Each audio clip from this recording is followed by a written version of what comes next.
YouTube, what's going on? This is Nate here. It is Thursday, November 24th, so I hope you guys all enjoyed your Thanksgiving today. I'd like to kick off Thursday Thoughts by talking about Black Friday sales that are going on tomorrow. There are definitely a lot of good ones going on, especially in the electronics department. So if you're looking to pick up some items tomorrow and you want to get the best possible price, I would recommend downloading the TGI Black Friday app. It is available free in the App Store for your iDevices, and what it allows you to do is view the Black Friday ads for most of the major companies out there, so you can compare them and make sure you're getting the best price possible. Tomorrow Apple will be having a Black Friday sale. It will be taking place both in the retail stores and on their online store. They're going to offer some modest savings. You'll be able to get $45 off an iPad 2, $21 off an iPod Touch, and $121 off a MacBook Pro, MacBook Air, or iMac. Today, AT&T withdrew their application from the FCC, in which they are hoping to acquire T-Mobile for $40 billion. Now, over the past couple of months, a lot of people have been questioning whether or not this would be good for consumers. This would, in fact, make AT&T the only major GSM carrier in the United States, which would reduce competition, and a lot of people were questioning whether or not AT&T would raise their prices up, and it would definitely hurt consumers. But additionally, a lot of people were wondering whether or not this would make AT&T or T-Mobile current employees lose their jobs because it would overlap with current positions already filled with AT&T. But AT&T has continued to state that it would create jobs, but they failed to really show any proof that this would work,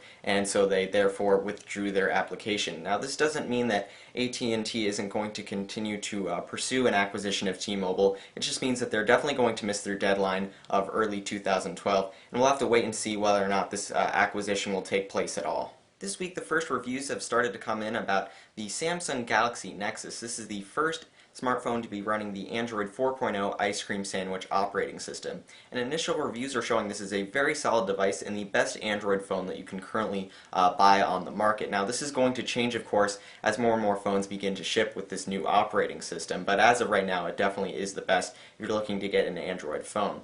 The only area where it's really lacking is with the camera. It's only got a 5-megapixel camera, while the Droid Razr and the iPhone 4S are supporting that 8-megapixel camera, so it's a little bit lower on the photo quality, but overall it's a very solid device.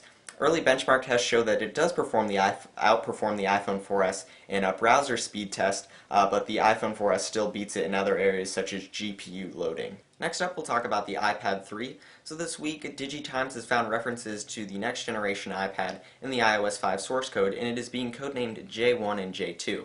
So this just confirms that Apple is in the process of testing out the next generation iPad running the iOS 5 operating system.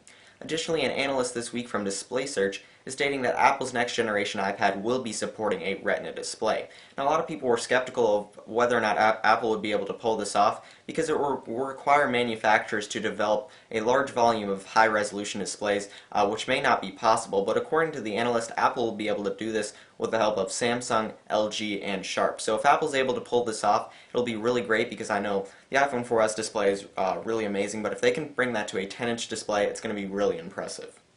This week, Apple has continued to make good progress on their Grand Central Terminal retail store, which a lot of people were saying would be arriving in time for Black Friday, but it appears that it has now missed that deadline. The front of the store is now beginning to be unwrapped, and a lot of people are now hoping for an early December opening. So to wrap up Thursday Thoughts today, we'll talk about a possible Steve Jobs movie that may be produced by Sony Motion Pictures. Now, according to reports, George Clooney and Noah Wyle are competing to play the role of Steve Jobs in the movie. So we'll have to wait and see if any more details emerge about this in the next couple of months.